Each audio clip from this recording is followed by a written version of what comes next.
As a United States Marine, one of the first things they drill into your head about combat is the power of friction.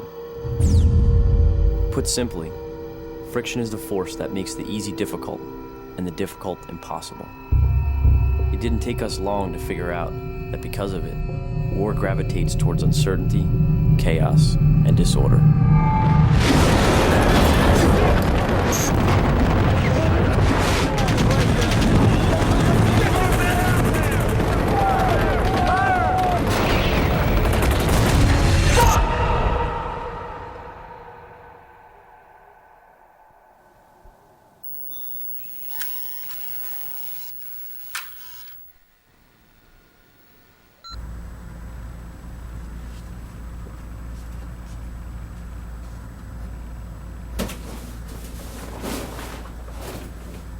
This is the first footage shot with my new camera. I broke my other one right after we left Afghanistan last year. I think there was too much dust in there. This is actually my 4th video camera since I've been a Marine. I broke the one before that, rappelling from a helicopter when I had taped it to my chest, but I got the shot though. We're headed over to the Middle East on the USS Boxer, which is a troop carrier. It's going to be a 40-day journey.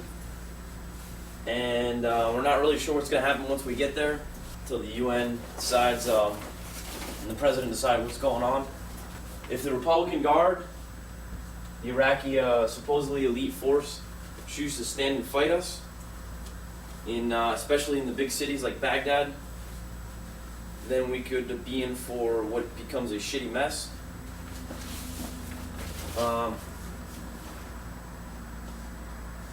I guess that means I'm going to need a lot of film.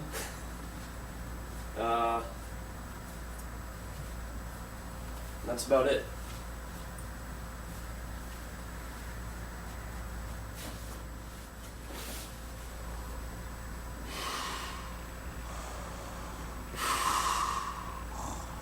Luke, I am your father.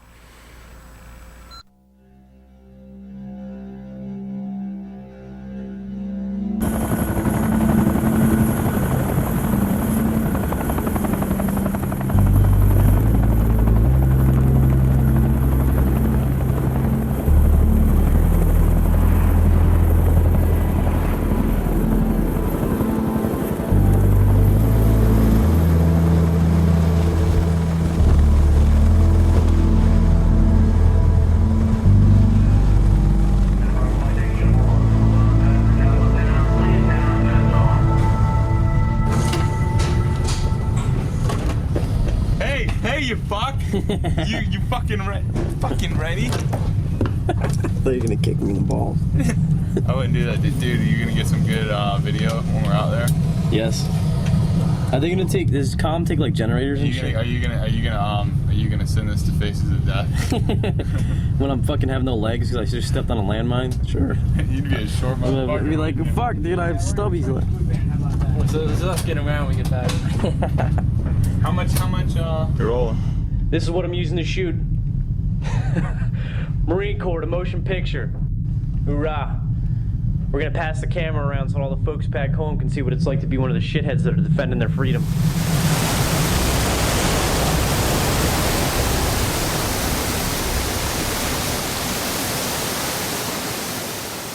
Dear Mom, Pop, Dave, and Dan. We've entered restricted water, so email's down indefinitely for security reasons. The other night, some morons in the press broadcast our classified destination to the world, so everything's buttoned up real tight around here. I guess this means we're gonna have to keep in touch the old-fashioned way, which is fine by me. You have no idea how great it feels to get mail. You guys are the best. One lieutenant asked if our family could adopt him. He says his parents never write to him. Hey Dan, I'm happy to report that Propecia also works on this side of the world. You might want to get on that before it's too late. We've been at sea for about 2 weeks now, heading towards the Persian Gulf, and we're starting to get a bit stir-crazy. We do what we can to keep busy, and we're always finding new ways to stay motivated.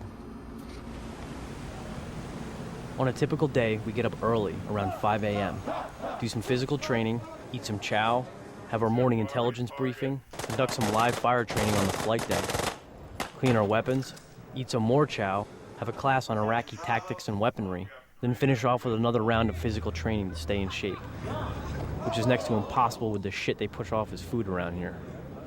Now I know why there are so many fat sailors. You'd think after 225 years at sea, the Navy would figure out a way to prepare some decent chow.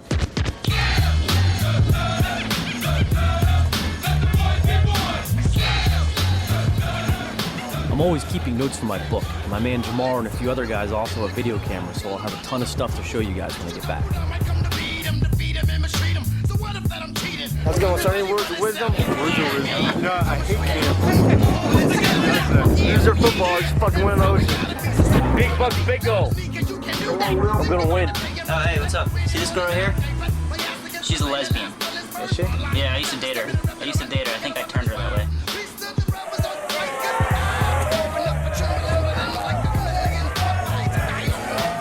I'll write the next chance I get, and if you can, keep those magazines coming. The guys really like Time, Newsweek, Maxim, and believe it or not, People magazine. I guess reading this stuff lets us get our minds off things for a bit. It's like having a little piece of home. I miss you guys. Love, Michael T.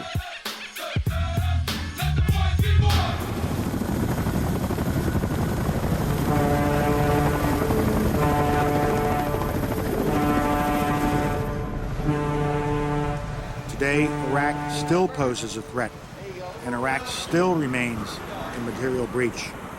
Indeed, by its failure to seize on its one last opportunity to come clean and disarm, Iraq has put itself in deeper material breach and closer to the day when it will face serious consequences for its continued defiance of this council.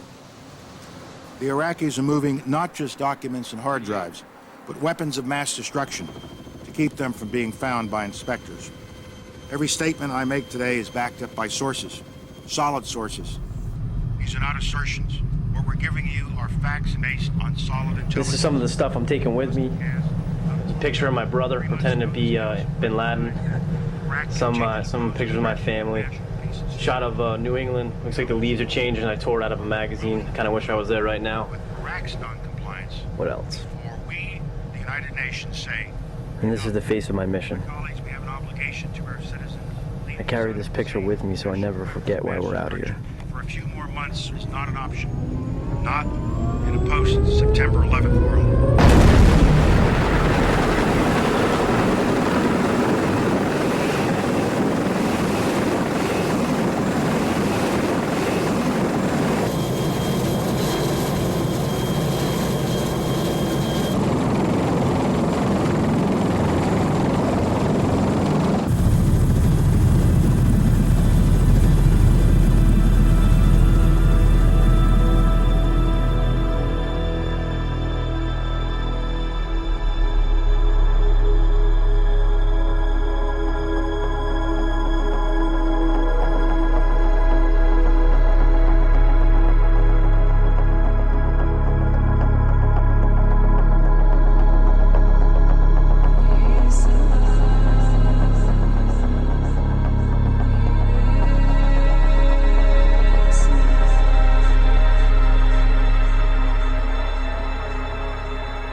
Look at this fucking guy. Oops. got, we landed out. They're trying to send us to Dubai. Loser. I'm filming you. I'm filming you. No, I'm filming you. There's a lot of media up in Canada. Tons.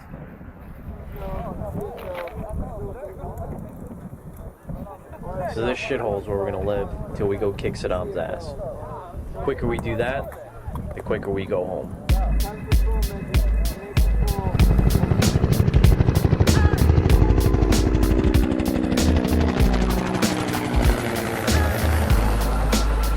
This is Kuwait.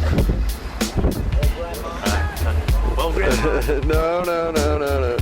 Do a dance for us. This is what we do in Kuwait.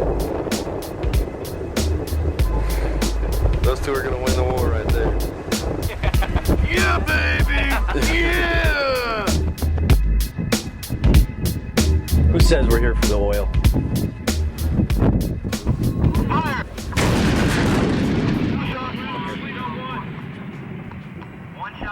Grid 480-877. Break. Quebec Tango 490-877. Over. So right now, we're conducting live fire training and Jamar's calling in the grid coordinates. So in a firefight, it's our job to locate and identify enemy targets and destroy them with artillery. Sounds all exciting, but to us, it's the same shit, different day.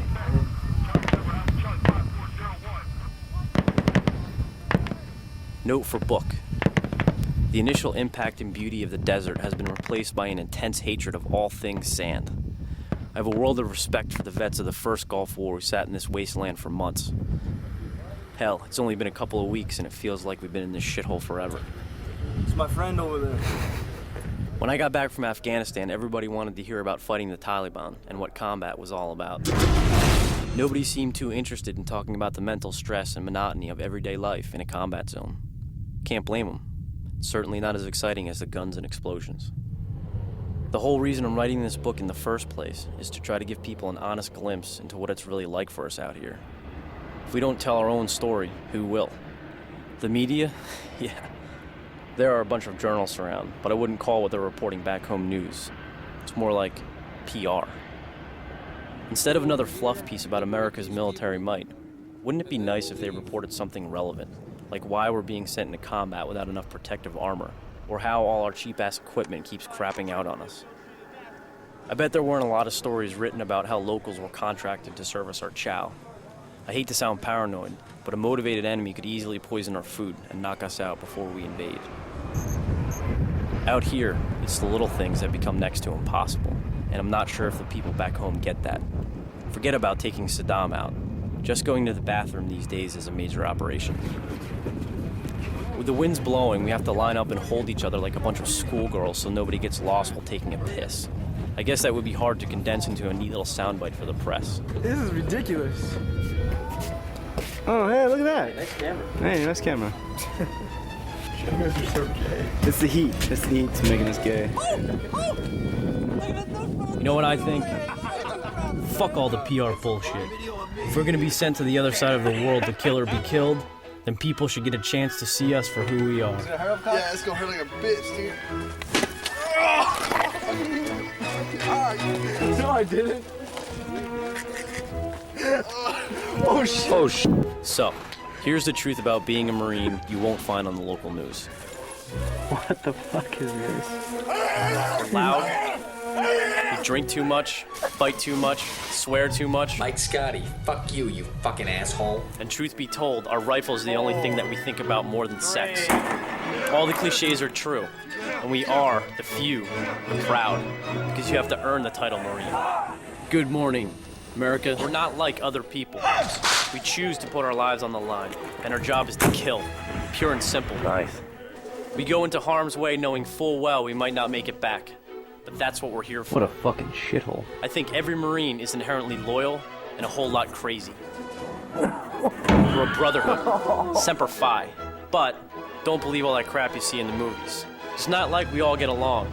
In fact, many of us don't even like each other. But we respect and love each other in a way that no civilian could ever understand. Regardless of how you feel about another Marine, you You're gonna put your life on the line to make sure that they get back home. Sleeping in shitholes, getting shot at, sandstorms, shrapnel. For us, it's all just another day at the office. We don't have the luxury of choosing our wars and picking which battles we want to fight. We go where and when our president tells us to go, without hesitation. I know it's hard for some to understand. No matter how much it sucks at times, we love what we fucking do.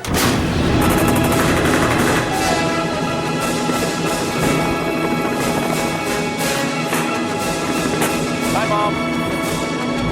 What's up, motherfucker? What's up,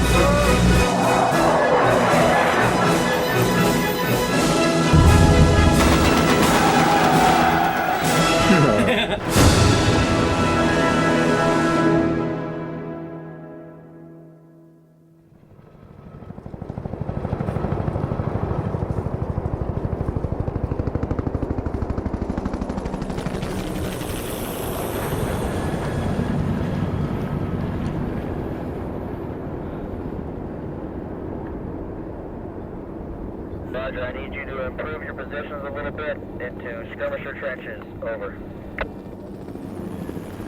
Roger, I copy. Improve positions to skirmisher trenches. Roger, 5 out. Alright, we're good. And why? Because they just launched some Scud missiles. Hey, start digging. I ain't bullshitting around. The Scud missiles been hitting friendly positions. Had 3 Scud launches so far. One of them directed at Camp Commando near Kuwait City. Another one hitting the 3rd Infantry Division's zone that way. And the last one just hit way up north there, 3rd LAR. So now we're digging in. Deja vu from last year. Lovely, sunny Afghanistan. Here I am, in Southwest Asia once again in my late 20s, being a fucking fighter. Good.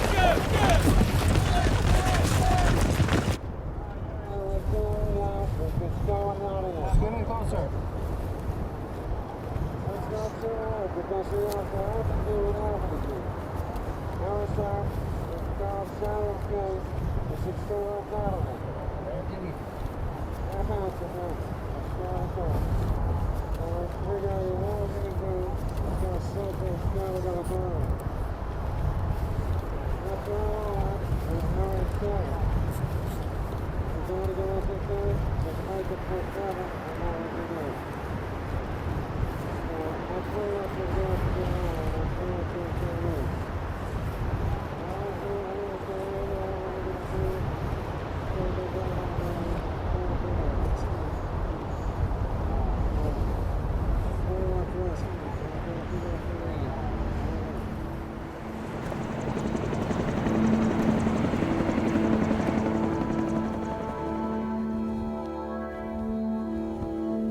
In Baghdad and at the UN, this is a fateful day. The United States has advised the International Atomic Energy Agency to pull out all of the weapon inspectors from Baghdad, the clearest indication yet that war is imminent. Reports indicate Saddam has dispersed 5 divisions of the Republican Guard to make the American advance towards Baghdad as deadly as possible. The fear among top military officials is that Saddam has equipped these divisions with chemical weapons to use against US forces. This, however, cannot be confirmed. With a massive buildup of 150,000 American troops all but guaranteeing military action, American Vice President Cheney has been straightforward when pressed about Saddam's refusal to leave and the future of his regime. Simply stated, there is no doubt that Saddam Hussein now has weapons of mass destruction. There is no doubt that he is amassing them to use against our friends, against our allies, and against us. Iraq will be disarmed of its weapons of mass destruction. The regime will end, and the Iraqi people will be free.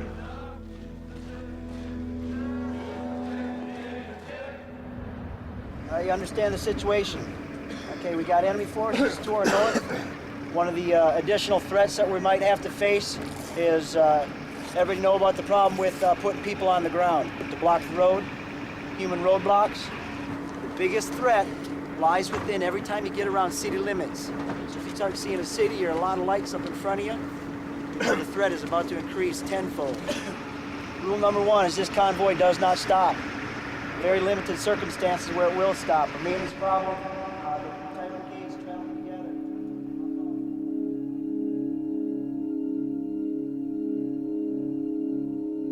Suzanne, I hope this letter finds you and your family in good health.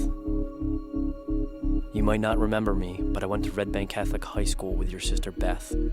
I used to sit behind her in Mr. Roos's Spanish class.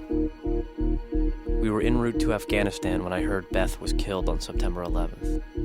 I hadn't really spoken to her since we graduated, but the news hit me hard. I guess for me, your sister had always represented a time and place in my life that was good. She was kind and had a quality about her that was nice to be around. It's amazing how people come in and out of your life and affect you in ways they'll never know.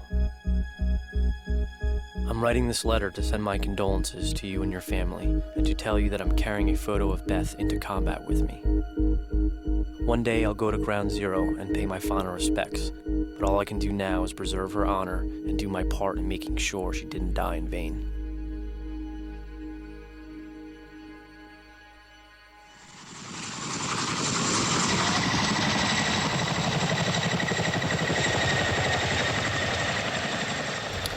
We just got our orders at midnight tonight that we're going to dispersal area, and President Bush gave his ultimatum to Saddam Hussein that he has 48 hours to leave Iraq. So looks like they're going to send in the Marines. Here we go. 2 hours ago, cruise missiles impacted in Baghdad, and as far as I know, they're continuing right now. The airplanes are currently hitting targets along the border, taking out Saddam Hussein's means of command and control, or his artillery and other weapons that could do harm to this great company. This is a great thing you're about to do. This is a war of liberation. Those people over there are waiting for you to set them free so they can enjoy the same freedoms, the same liberties that you have known all of your lives. We're also doing this mission to protect our loved ones back home from things that could happen in the future that could be far worse than what happened in the events of 9/11. The Iraqi people are not our enemy. They are waiting for us to liberate them. Do you all understand me? This is important that you all understand this. Each and every one of you here holding a weapon of destruction will have to choose whether or not to pull the trigger. And you'll have to make that decision in a split second. And the decision you make will be right, it will be true, because Marines and sailors keep their honor pure. The chaplain is going to anoint each and every one of you with oil. That is a blessing. It's a blessing for warriors that will carry you forth and will give you God's protection as we go and do this great deed. Tomorrow, each and every one of you will be my brother. The Marines sitting on your left, the Marines sitting on your right, are the ones that you will remember forever. And the deeds that we do in the next few weeks are the deeds that will echo throughout eternity. Are we ready for this?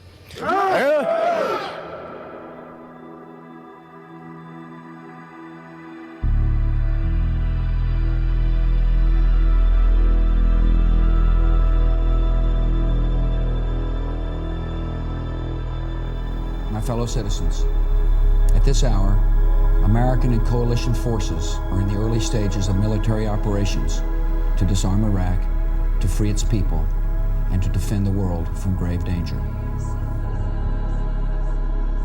To all the men and women of the United States Armed Forces now in the Middle East, the peace of a troubled world and the hopes of an oppressed people now depend on you. That trust is well placed. The people you liberate will witness the honorable and decent spirit of the American military. I want Americans and all the world to know that coalition forces will make every effort to spare innocent civilians from harm. A campaign on the harsh terrain of a nation as large as California could be longer and more difficult than some predict. And helping Iraqis achieve a united, stable, and free country will require our sustained commitment. We come to Iraq with respect for its citizens, for their great civilization, and for the religious faiths they practice. we have no ambition in Iraq except to remove a threat and restore control of that country to its own people. Our nation enters this conflict reluctantly, yet our purpose is sure. The people of the United States and our friends and allies will not live at the mercy of an outlaw regime that threatens the peace with weapons of mass murder. We will meet that threat now, so that we do not have to meet it later with armies of firefighters and police and doctors on the streets of our cities. Now that conflict has come, the only way to limit its duration is to apply decisive force. And I assure you, this will not be a campaign of half measures, and we will accept no outcome but victory.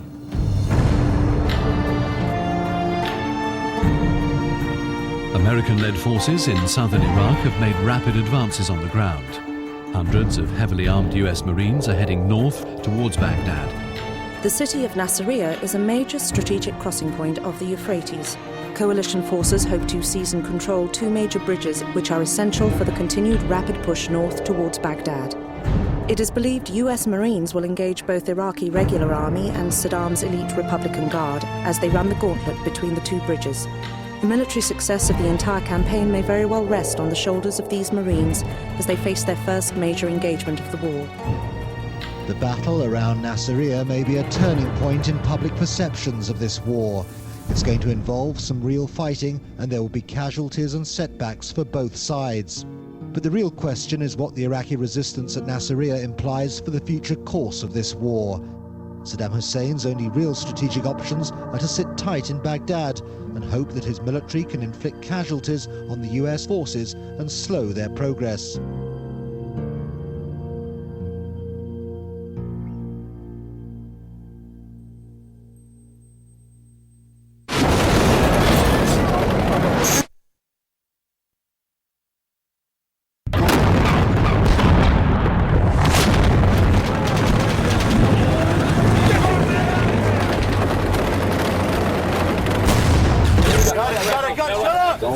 Hey, I'm on the wrong channel. I need 545. Yes, sir. Enemy platoon in building. Danger close. Delay in effect. Over. No. It's not infantry in the building. Danger close. Delay in effect. Over. Roger, understand. Target you gave me has already been destroyed. Hey, switch me back. I've lost all comm with artillery. We're losing power on our radios. Tanks in the open. DPICM. Over. Roger, message to observer, Bravo, 2 rounds, target number Alpha Bravo 1015 out. Roger, send traffic for Brimstone. I see it. Oh shit. Sad day to be enemy infantry. Very distinct smell. Smell of, I don't know what it smells like, but it's very distinct. Dead everywhere, all over the place. This is fucking war.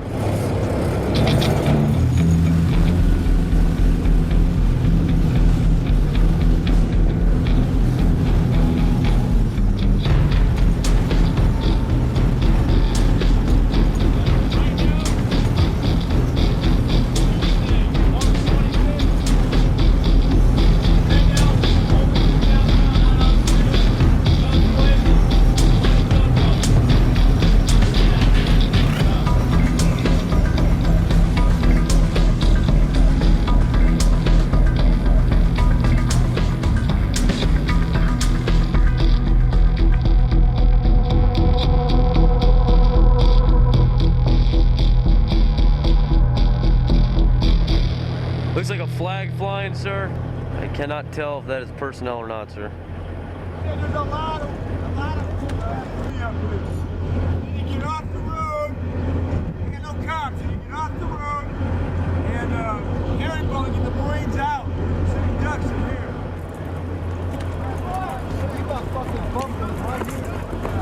It's a feeling of complete and total uneasiness. We're way too close, we have no standoff range. We just lost all our comm in the C7.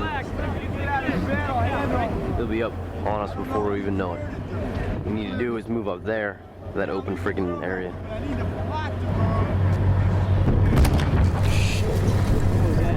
That was fucking close. You see anything? Yeah, fucking about 50 meters off to our eastern flank, there's a big smoke cloud. Oh shit.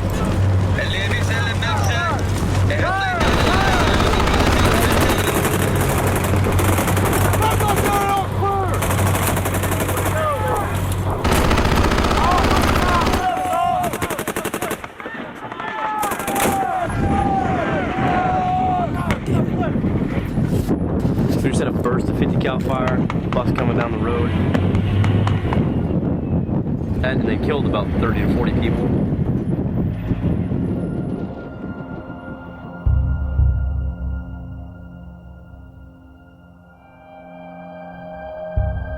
The American military says today has been the toughest day of the war so far.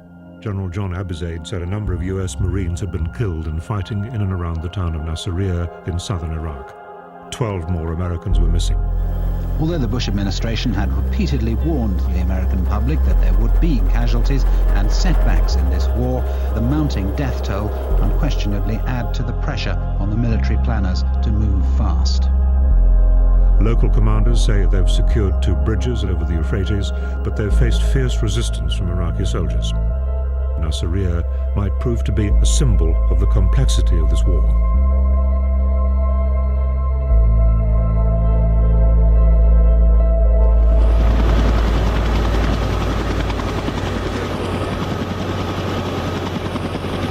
We just got back from an awesome firefight. Yes, machine gun fire, mortar fire, RPGs fired at us. Bam, bam, bam. The first RPG skidded underneath the front of our track. Second one, Lieutenant Lewis was filming. I was right on top of the track, and the second one came right over our head. You can freaking see the damn smoke trail. Third one, I was observing fires, and right when I got up, the freaking track went boom. We got hit by a fucking RPG round. Our freaking track went to the rear. How was that? And boom, that one. And lost my train of thought there, Doc. I've been saving these cigars that I bought in Doha for special occasions, and oh yes, this is a special occasion. Yeah.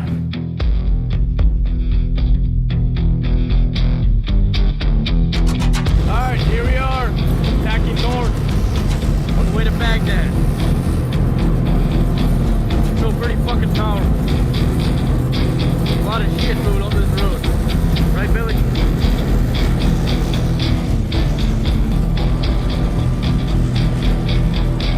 We'll be rolling through a bunch of cities today. The enemy to our north. We're going to go kill everybody there. And then continue on. Saddam, you are screwed. The battle for Baghdad is starting to take shape. 3 separate US mechanized infantry columns are approaching the capital along different routes. Ahead of them are 3 divisions of Republican Guards. Because the Americans have been trying to move as fast as possible, large parts of the country have been left untouched. In these, Iraqi forces are still operating. The American Defense Secretary Donald Rumsfeld has repeated that the Iraqi regime will not be there for much longer.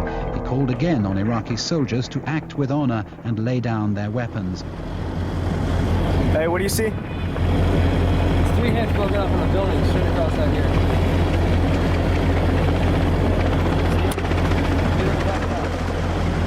Right here. 2 little heads looking at us.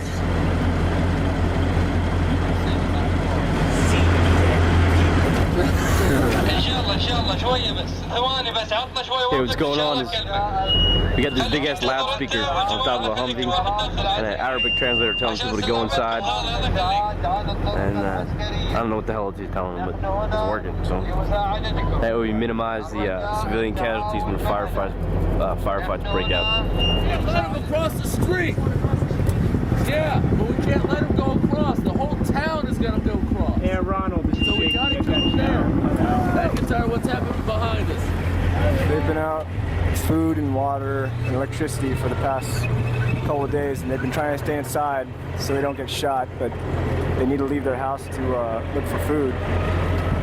Right now, the Republican Guard is out and about, so that's why we're trying to tell them all to stay inside.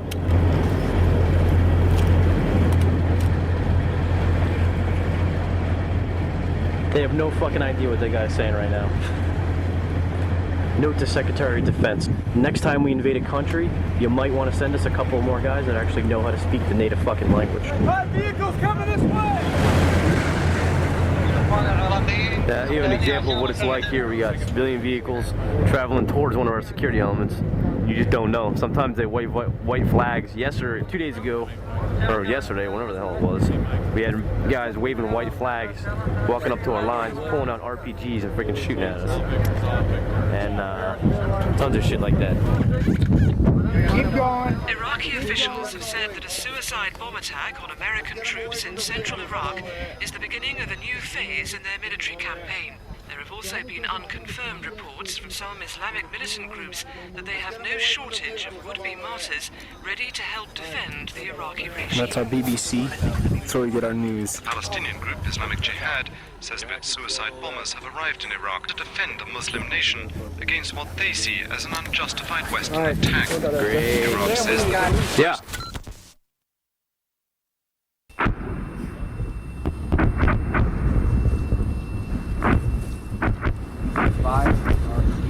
Informed us that these 3 spotted troops are over.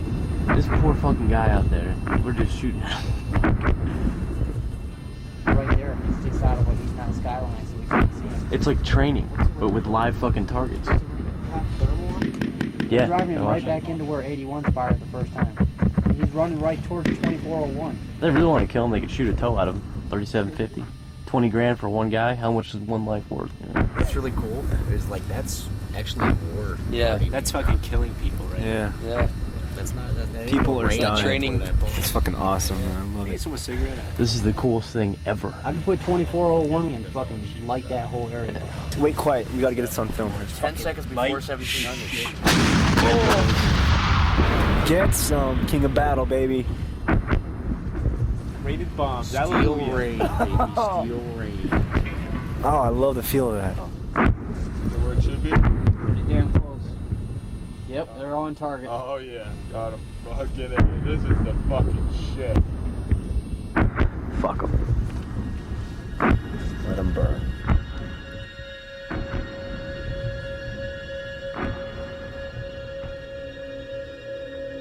Note for book.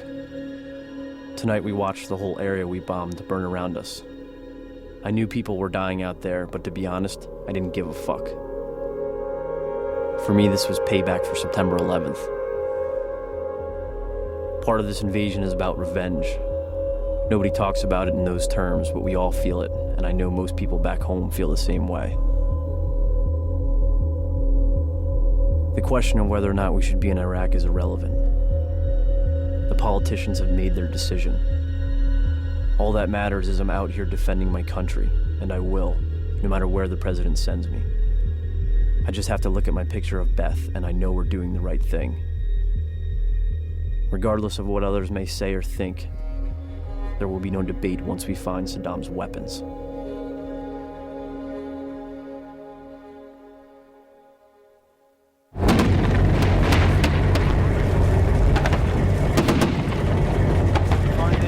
Hey, we need to get some fucking a linear target DPICM in the tree line. That way. That's what we need. Where are my fucking FOs? Here we go again.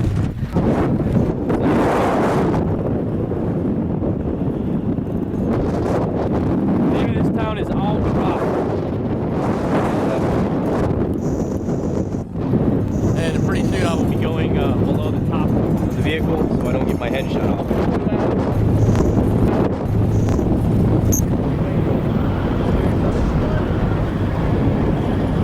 All operations here have ceased because we are experiencing the most severe sandstorm. The column I'm with has literally pulled over. Everybody is just hunkering down because they have never seen a storm of this ferocity. This was unexpected and undoubtedly will slow the push forward to confront the Republican Guard units just south of Baghdad.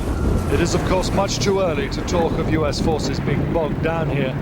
But this was not how a lightning desert war was supposed to look.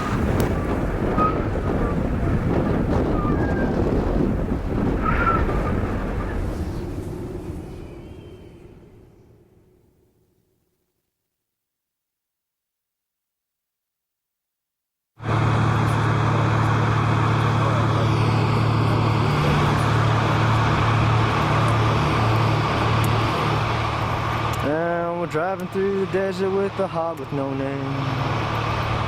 Down, down, down, down, down, down, down, down. First sergeant. What else is here? XO, who owes me $100 because he thought Jack Black was in freaking Twister. Yeah, I won that one.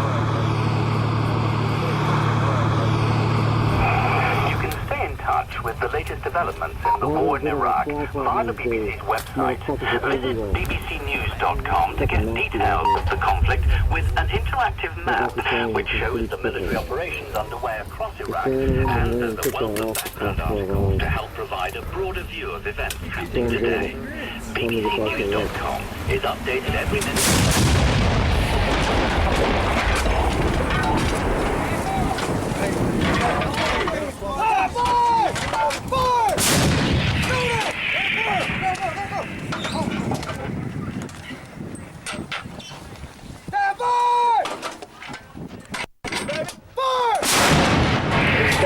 Good for you. Thanks a lot. This is Pale Rider. Wait, sir, I got 3 missions going. Yeah, friendly fire. 121-725. That's good. Depending on what type of bomb. It's a cluster of mud brick buildings with machine guns. 2,000 pounds. Roger, be advised, mission is approved. Hold on, let me ask him, okay? It's a cluster of red brick buildings with heavy machine guns. What are you dropping on exactly? Are these tanks coming from the north? Coming from the north. Oh, baby. Right now? Yeah. Yeah, they're calling it in. Can we do it? Will that hurt us? Is that too close? Alert all units, put the fucking heads down. I need a fucking Cobra, this is Pale Rider, send it over. Somebody get that Viper out. Drive around, impacting at 117-735. About 1 minute. Tell everybody to keep their heads down. Please type 2's in effect. Please drop that bomb.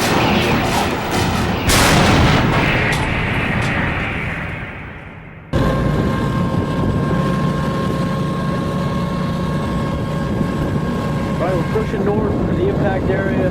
We just leveled with Artie.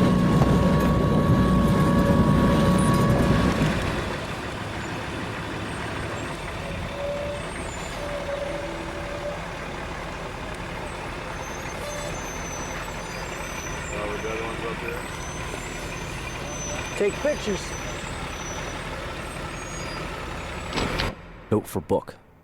Saw firsthand the results of a successful mission. To me, they're just numbers on a grid. Cold calculations. But the reality of this situation is infinitely more complex.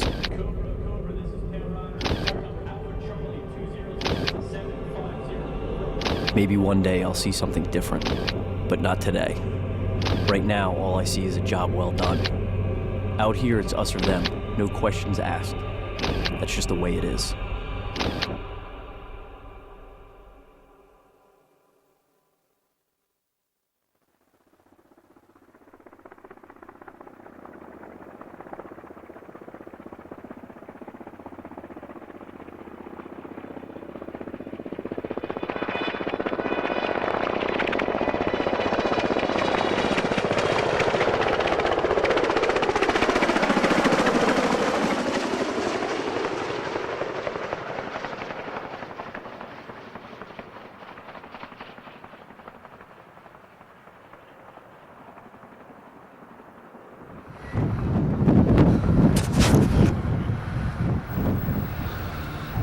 So much for canvas stopping shrapnel, huh?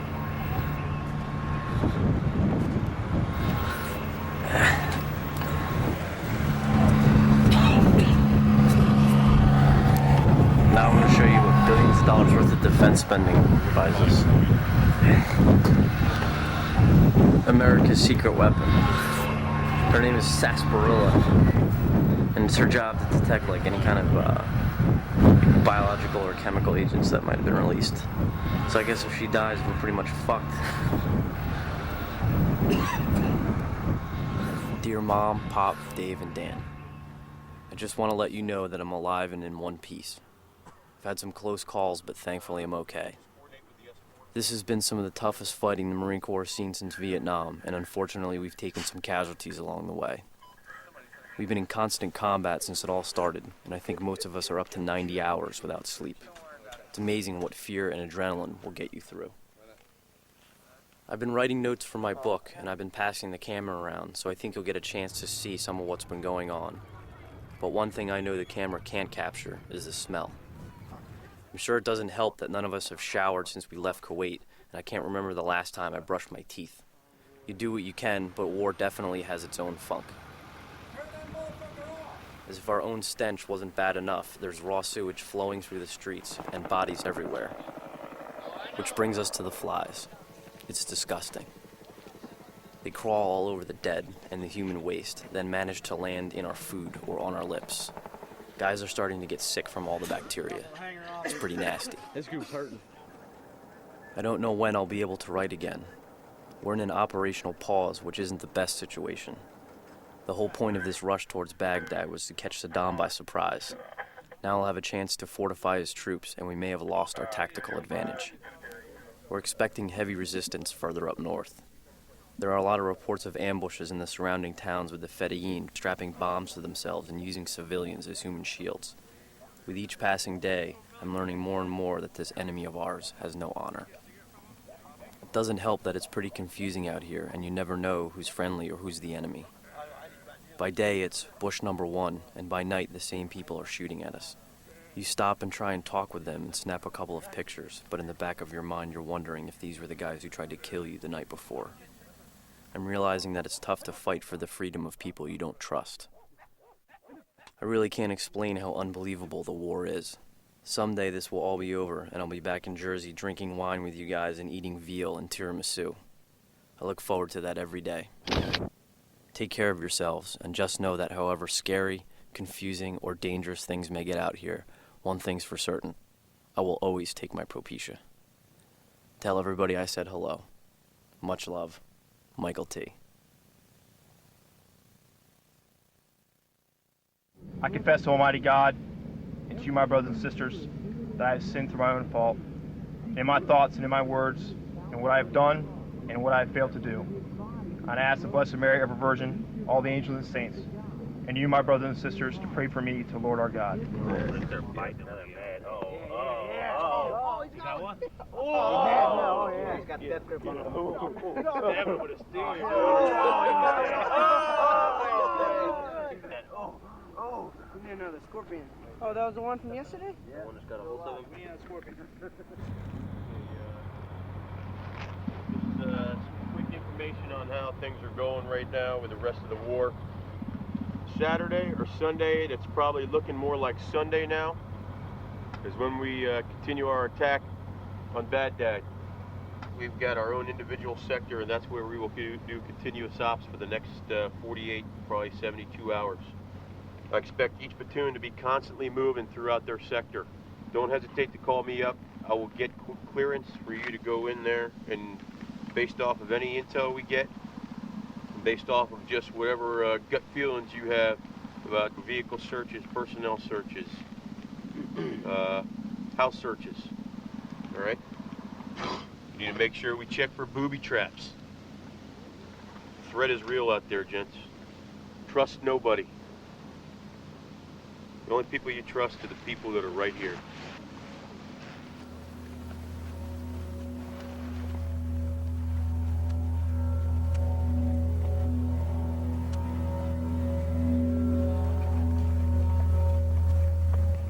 Latest reports of the ground war and US forces are no nearer to Baghdad. It's partly the matter of consolidation, getting supplies and more troops into position along what appears to be a 100-mile wide front to the south of Baghdad.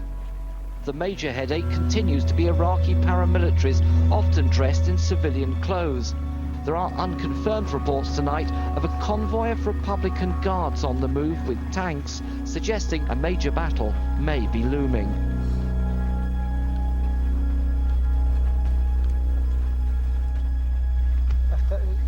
Afternoon? Afternoon?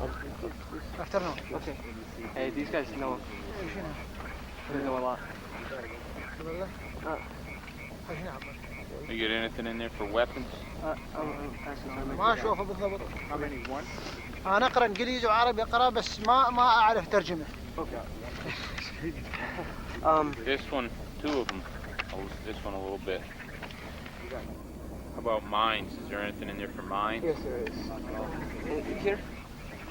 No. No. Okay, no. Right here, no. Fialak. American Fialak. Iraqi Fialak. Okay. Yes. Yes, Fialak. Okay. They said there's no minefields.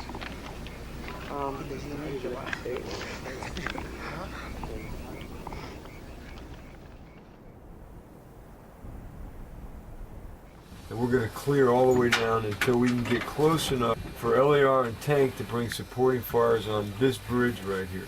All this is in concert with 7th Marines attack on the north and south sides of the Euphrates, but that doesn't The go last to 24 hours, 04. peeking my guts We out. will clear to a deliberate We're clearing about of to get the ready for a night operation. elements underneath the supporting fires of tanks LAR. We've got enemy vehicles headed this way, northeast. We're about 7 clicks out. Sorry, 7 miles out, 13 clicks out. We're at stand 2 north. I know that's classified information.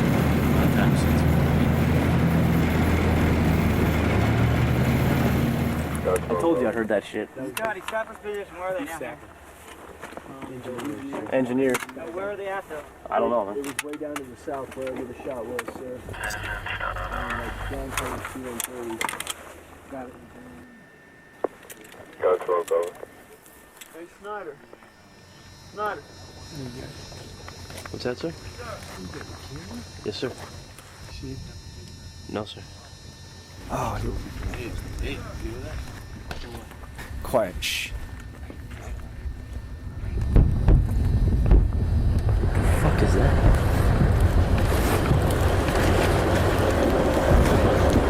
Hey, that's a rocket attack. BM-21. Right now we're being shot at by rockets. I'm getting down. Incoming!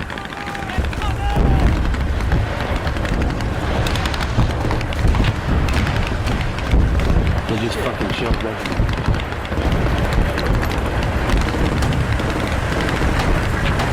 Cobra, this is Tail Rider, over.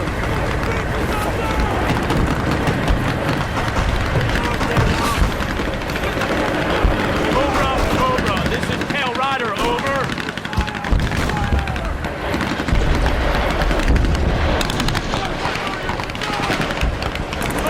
Cobra, this is Tail Rider, over.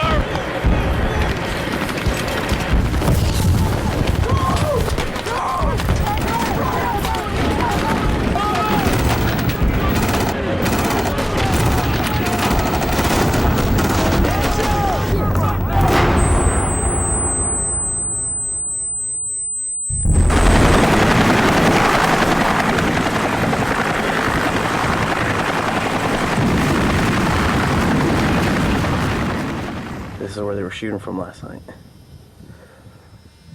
RPGs. RPG-7 with rounds. Boots. Hand grenade. AK-47 magazine with rounds. Another hand grenade. What, they fight naked now? They change out of their uniforms to blend in with the civilians. You should get this, man. Here, you shoot it. How do you record? It's recording right now. Oh. Please zoom in. Where's it at? There it is. There's one guy. It's the guy in the rear. Other guy's up here. Hold on. Pretty good. There he is. There's the stuff he dropped to the deck. Bandolier ammo and a pistol.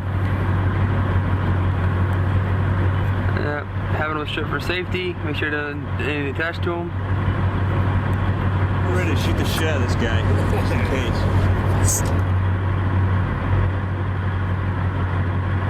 There's the reporter guy. Alright. Hey, pause this thing.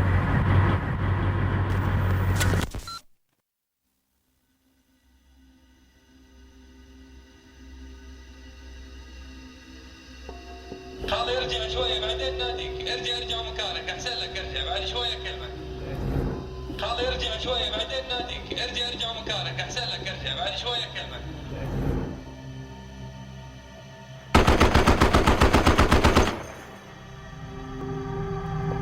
It was over in seconds, and by the time my unit got there, there wasn't much left but the brain matter that now covered the inside of the car. They were told to stop, but the car ran the roadblock and the Marines had no choice but to light it up. It turned out to be a father and his baby girl. When the frightened man lifted his daughter out of the car, her brain fell out of her broken skull and onto the road. There was nothing anybody could do, and the finality of it all was so confusing. Not exactly sure why, but I buried the little girl's pink sandals by the side of the road. It seemed like the right thing to do. We've been surrounded by death all these days, but this was different. We were here to help these people, not destroy them. But sometimes, in the chaos of battle, the difference between life and death is a split second. I once read that in war, bad things happen. Ain't that the motherfucking truth?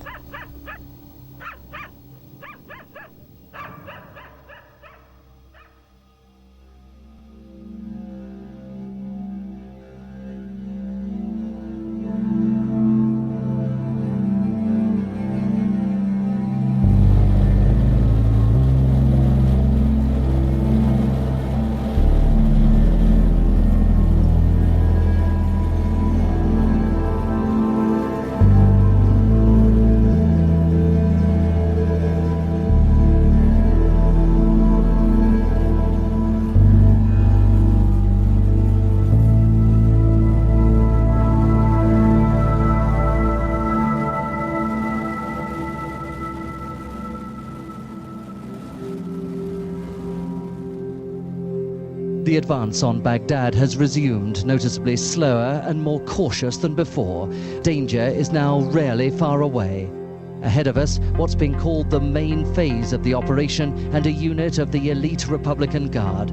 But the threat is seen to be everywhere following the recent attacks by suicide bombers. President Bush has told American troops that Saddam Hussein is losing his grip on power and the day of reckoning is drawing near. Mr. Bush said the campaign in Iraq was progressing well, but it was far from over. Earlier in the day, U.S. defense officials said Republican Guard units were moving south from Baghdad to block the coalition advance. While it has been a difficult and bloody first 2 weeks of the war, U.S. and coalition forces continue to systematically secure enemy territory. Here we have a bunch of EPWs, it looks like. They're all tied and looks like they're blindfolded, too. Sucks to be them. Oh, and here's Bob Arnott from CBS. So if you ever watched any footage with Bob Arnott, he was with Charlie 14. This guy right here. Hello, Bob. He's been riding with the Colonel, and he's coming up to outcoop with us. Tell you what, he's got some balls. Note for book. I've come to the conclusion that time is one of the biggest enemies on the battlefield. In the heat of battle, you're focused on your job. Your training kicks in and you make sure you do whatever you can to support your fellow Marines. But when you're waiting, you start thinking about all you've seen. And this complicates things.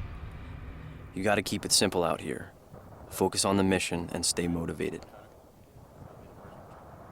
Hell, it's only been a couple of weeks and Kuwait feels like another life. There's no point in thinking too much about the past or future. It's all about the here and now and how many miles to Baghdad. But the closer we get to that city, the more I realize how far removed life back in the States really is. I hold on to the fact that we're defending everybody back home and remind myself that a casualty in this conflict can be a little girl at a checkpoint in some random desert road, or Beth Quigley on the other side of the world going to work in New York City. Time and space is a tricky thing out here, especially if it can't be pinpointed on a map or directly linked to one of my fire missions. I just gotta stay focused, one day at a time, 1 hour at a time. The rest is all meaningless, or so I tell myself. To be honest, no matter how hard I try, Every once in a while, I'll let myself drift off and escape to another world, even if it only lasts for a short moment.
It's just unbelievable here to be in the thick of battle. Everybody who has a gun is shooting. Everybody who has a gun is shooting all positions.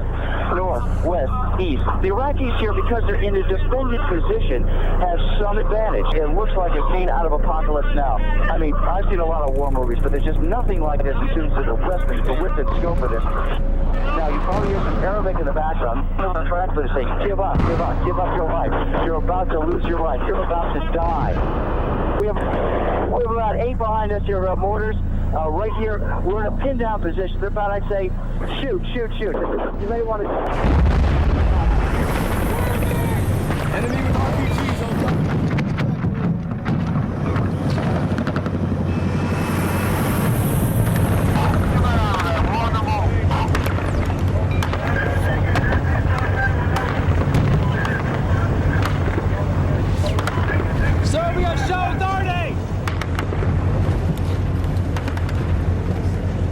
Sir, his fucking brains are all over this road. Oh, he's done? He's done. All right.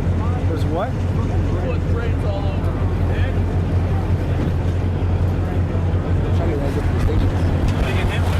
Say that again, R2. I'm talking about that line on top of his head. Picked up the back of his head. His fucking brain matter scattered everywhere.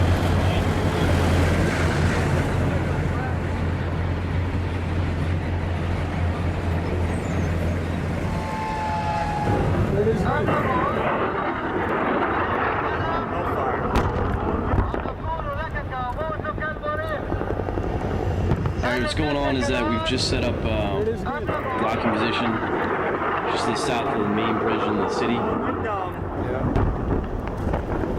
At this point, no one's going to get through us. Welcome now, Coop. We're going to go ahead and join up with the division to the south. American forces have broken the Republican Guard's first line of defense on 2 fronts.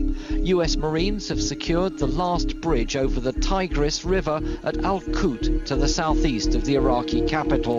American military commanders say they control nearly all the roads to the Iraqi capital, Baghdad. It means the city is almost encircled by coalition forces.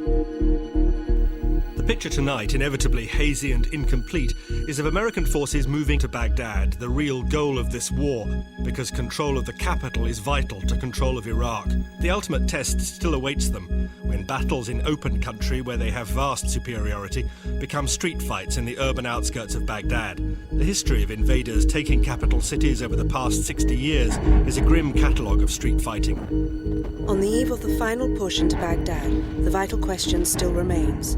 Will the US Marines be hailed as heroes or condemned as invaders?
People are so happy to see us.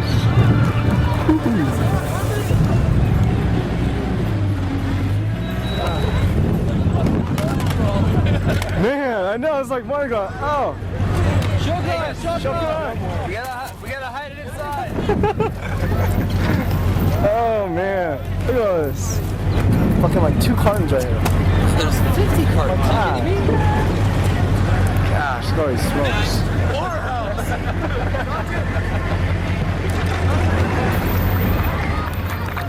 Everybody's so happy. Give us a hug, Wendy!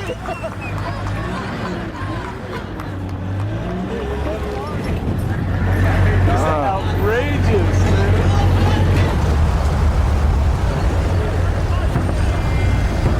I see y'all in the VA hospital in 10 years, whatever the fuck we breathe in through the fire.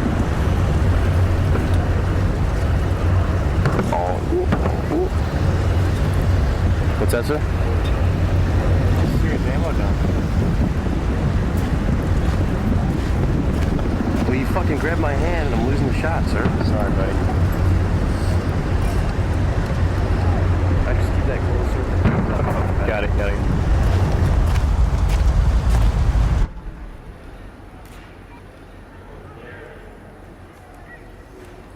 So much for him not having weapons.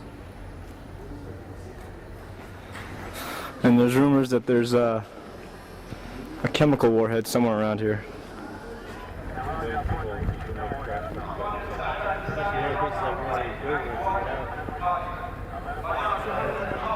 Egypt, Italy. The radars and shit for it over there. And we're like this big marketplace. They hide this shit among the civilians.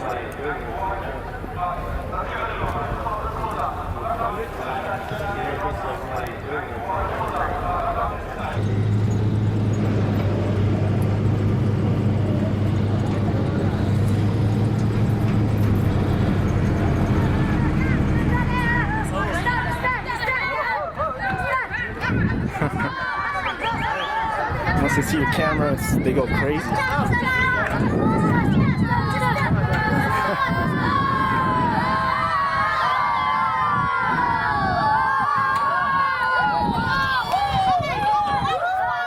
İşte! İşte!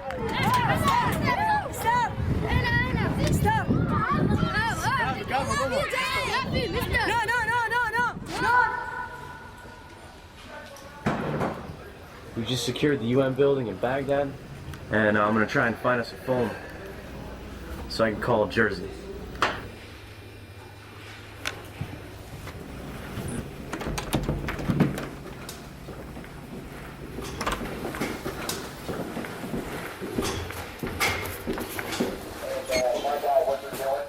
It's like all the chemical laboratory shit.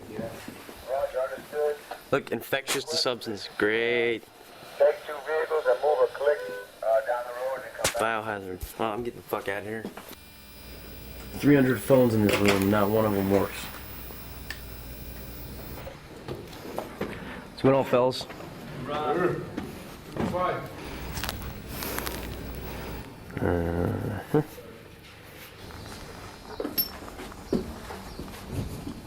Does this one work? No. We have here.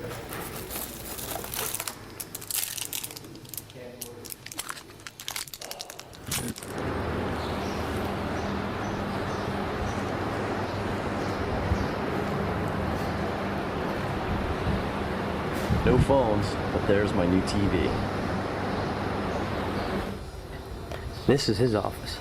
Director General of the UN for Iraq. Completely trashed.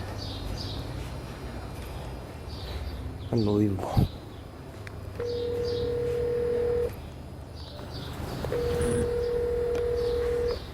We can't take your call now. Please leave a message. Thank you. You gotta be fucking kidding me.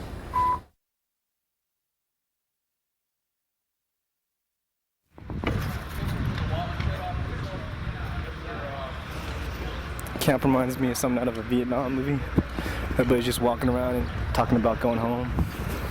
Now I'll take you to our humble abode. Yeah. It's freaking 109 degrees. It's so dizzy and hot. It fucking sucks here. Can't wait to go home. 10 bucks. What's this place? I hate it. Fuck it. It's the mutual agreement around here. Fucking miserable. This Weapons Tim's little lounge area. Hey. Oh. Look, it's combat action. Look at that. Cameraman again. There's our emergency toilet paper. Yeah, just try it, bitch. And there's the platoon sergeant. He's very sick.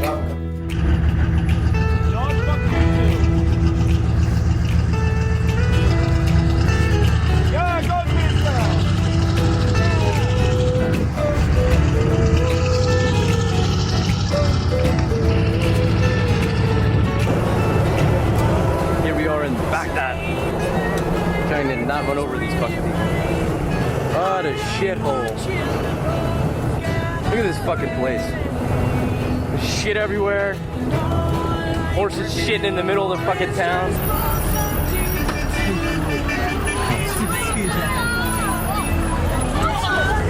Mista.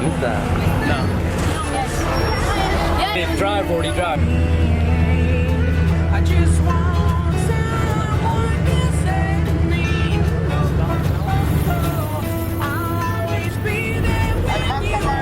Welcome to the wonderful world of military operations in urban terrain. Goddamn, get shot from anywhere.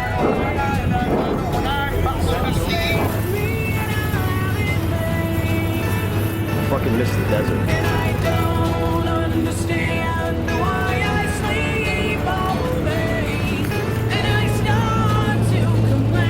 It's a pilgrimage that they haven't been able to do since 1979.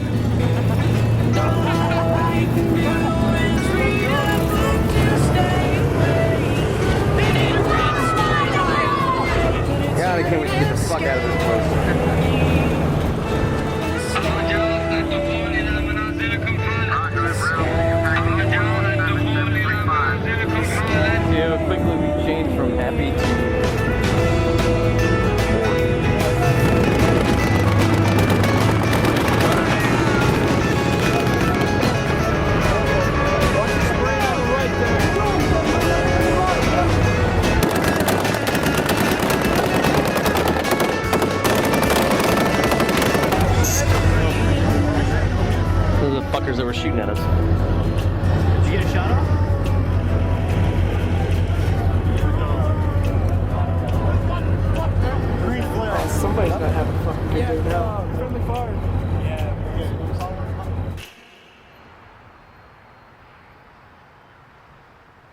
Where'd you get that? Where'd you get that booze? Where'd you get that whiskey from? This is fucking Ireland. I don't know where the fuck it came from, but like some. The country sent you fucking whiskey, bro. Yeah, the whole fucking country sent me fucking whiskey because you know I'm fucking fighting for their freedom. Fucking sugars, you know. You're fighting for Ireland's freedom? I'm fighting for the world, bitch. So my ex-wife is sitting there on the couch with, you know, and she's like, I want to show you something. So I was like, all right. So I sit down. So I sit down next to her and like her friend, and like all of a sudden, you know, we start. Oh shit, we started fucking. You know, it's like the threesome. I'm totally fucking annihilated right now. All I care about now is just fucking. I'm gonna feel like complete shit tomorrow. Monica, baby, just to let me down, and mess me around, and then worst of all, miracle, baby, when you say you will, but I love you still, I need you, more than anyone, darling, you know that I have from the start, so build me up, Monica, don't break my heart. All right, that was it.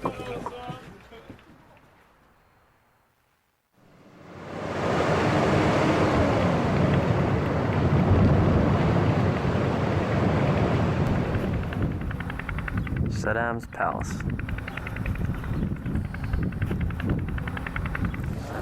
Look at all this, hand carved, all marble. You know how much money this would cost?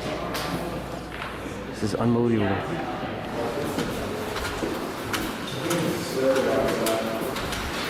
Tour Saddam's bathroom, 50 cents. Saddam's shower.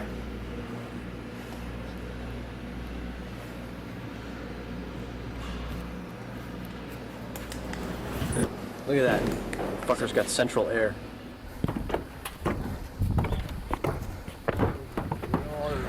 Dirt pile looking thing? That's Babylon? Yeah, that's the old city of Babylon. Where is it? All that shit, that crumbly shit in the middle? I only thought this stuff existed in like Led Zeppelin tunes, dude. I didn't know there was. I didn't even know there was a Babylon for real. Really? I swear to God, I didn't know. Xerxes and fucking Hammurabi and all that.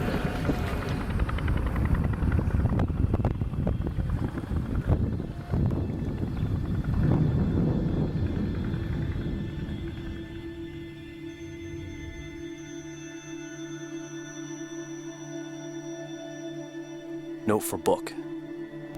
Spent day in ancient Babylon. My mind is full of thoughts, ideas, questions. How many armies have tried to conquer this city? How many have failed? The cradle of civilization. Alexander the Great. The Garden of Eden.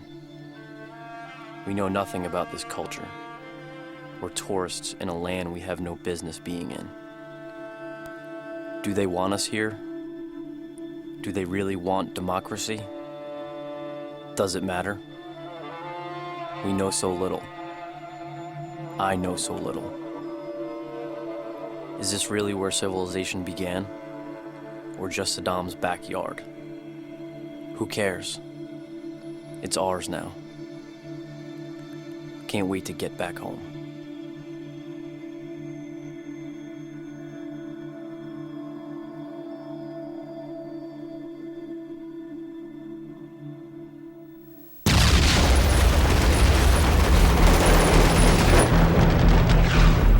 Chaos has hit major cities of Iraq as vandals, thugs and looters continue to fill the power vacuum.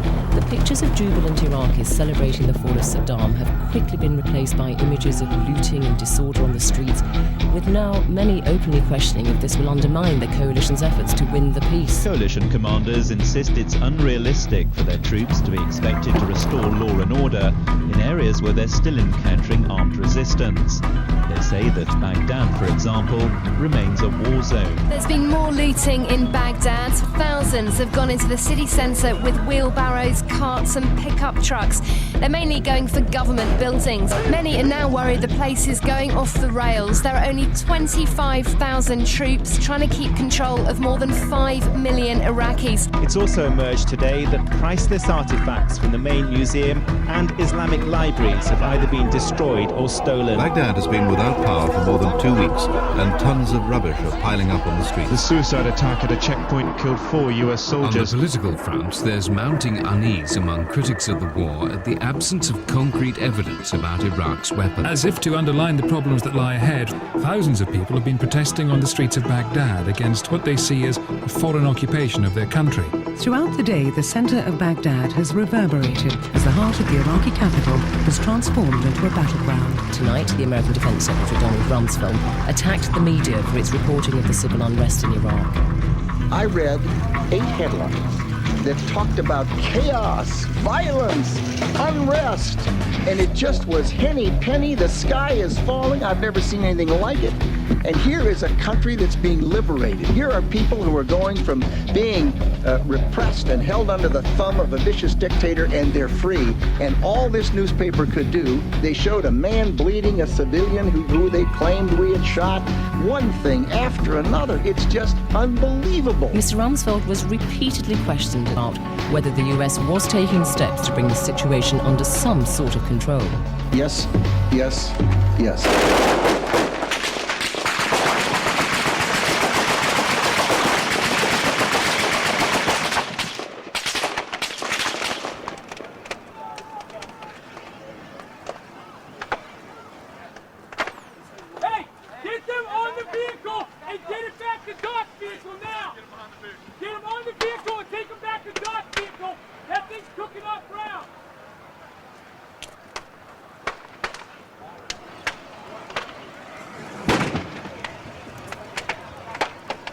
Mom and Dad, hopefully you'll get this letter.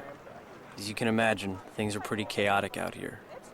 We're in control of certain parts of Baghdad, but whatever the plan is, they haven't told us much. We spend the days patrolling the streets, trying to bring some semblance of order, but this place is huge, and there are only a handful of us in a city of millions. It's like the Wild West out here. Everybody's armed, there's looting in the streets, but I can't imagine Dodge was this lawless. We found a bunch of stuff in terms of weapons, but nothing too serious. Certainly nothing in the way of weapons of mass destruction. Guess we'll have to give it more time. At first, people were happy to see us, but things changed quickly. You can sense they don't want us here, and the tension's growing. It's hot, really hot, and most of the people still have no water or electricity. I'm sure you guys are seeing a lot of what's happening on the news. Multiply that times 10, and you'll get a sense of what we're going through on a day-to-day basis. We weren't trained as a police force, and to be honest, it's hard to deal with some of the everyday shit out here. Yeah, that guy right in the fucking center.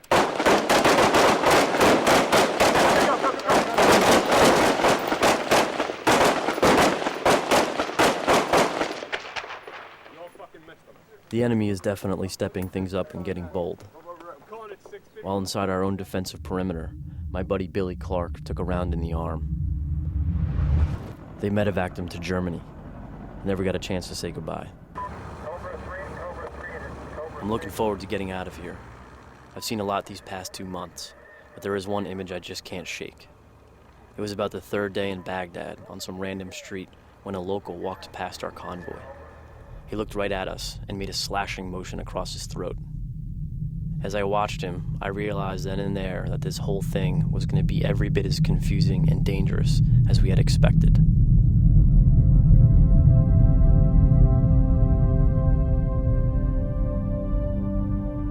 We've done our part. Now it's time for the politicians to figure out the rest. It'll be interesting to look back 5 years from now and see what kind of future we've helped create, assuming they don't screw it all up.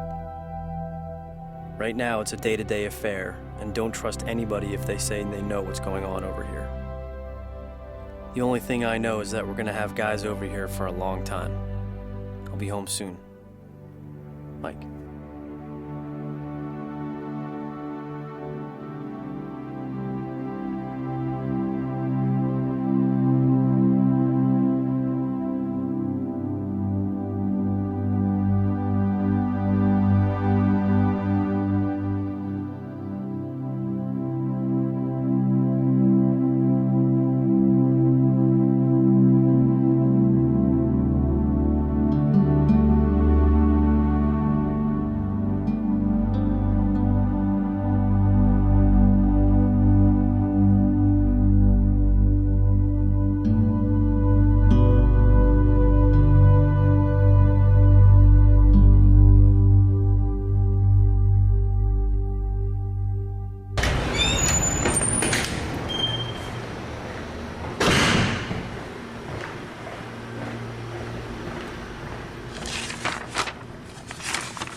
Yesterday we buried a good Marine. And it's really fucking with my head. Things are pretty rough over there. Note for book.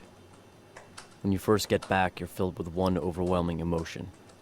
Anger. I guess it's natural after being on edge for so long, but sometimes it's a struggle to come to grips with civilian life. You're angry that your friends are getting killed or wounded over there, and angry that the country you sacrifice for sometimes seems to forget that it's fighting a war. Now that I'm back, and we know there were no weapons of mass destruction, and there was no imminent threat from the regime we toppled, I'm left questioning whether or not we defended our country, and that's hard to deal with. As a veteran, one of the first things you have to learn about life after combat is the power of friction. Dealing with the trivial nature of everyday life is difficult, and sorting out what you experienced over there can feel like it's impossible. You live in a sort of limbo, where everything gravitates towards uncertainty, chaos, and disorder.